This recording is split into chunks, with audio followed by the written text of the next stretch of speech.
The Australian Parliament has seen plenty of stinging speeches over the years, and the latest has ruffled a few high-profile, non-political feathers.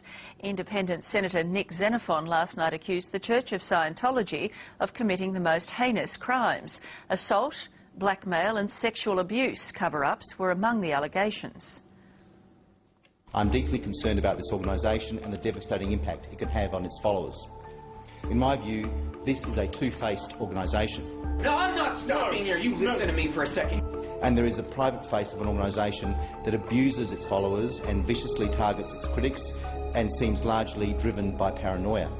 He viciously beat him, knocked him to the ground. And then he knocked him down in his chair. Blackmail, obstructed justice, auditing sessions of some Scientology. It is an unprecedented attack by an Australian politician.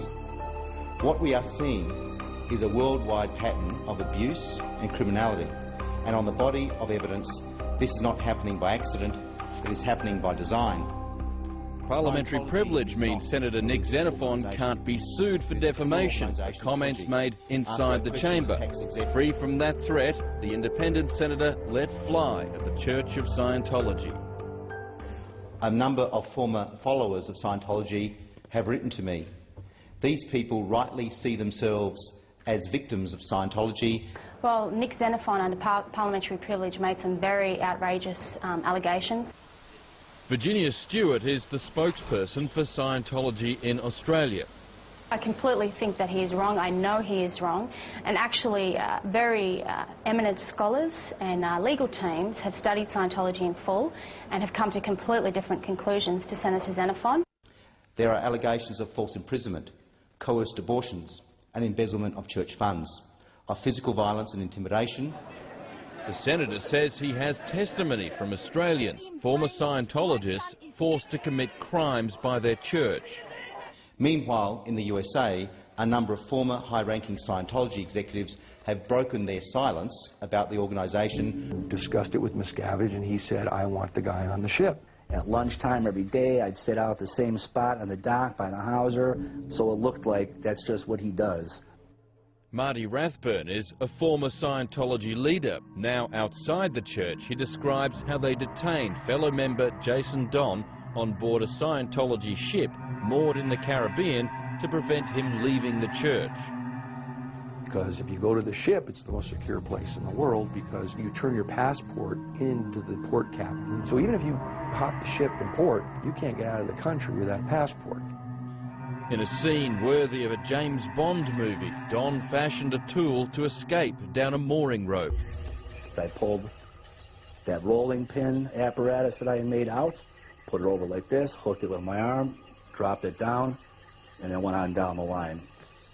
And I'm screaming at the cab driver. I eventually just turned to the cab driver and I tell the guy, I says, you know, I'm being held against my will. Take me to a goddamn airport. It is my honor to present our first Freedom Medal of Valor to the most dedicated Scientologist I know.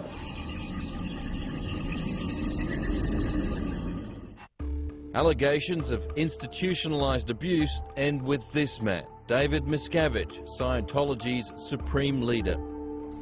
The executives say they have witnessed the head of the organisation, David Miscavige, assault staff members dozens of times, and they say he has also urged others to commit assault. He just walked up and he hit me on the side of the head. I saw him attack him while he was sitting in a chair and hitting him upside the head, and then wrestling him around the neck and throwing him to the ground. I saw at least a dozen times this happen. Several months ago, we contacted Senator Xenophon and asked him to visit with us, come to the church or us to visit him to allay any concerns, answer in full any questions. He never answered us. Ultimately, this is not about religious freedom. In Australia, there are no limits on what you can believe, but there are limits on how you can behave. It's called the law, and no one is above it. Now, to make these statements under parliamentary privilege, many of those things are like completely outrageous, and I know personally to be untrue. One quality that has always set us apart is that we are unselfish. Yes, we have an utter monopoly on... And today the Prime Minister said he would examine the documents that supposedly support Nick Xenophon's allegations.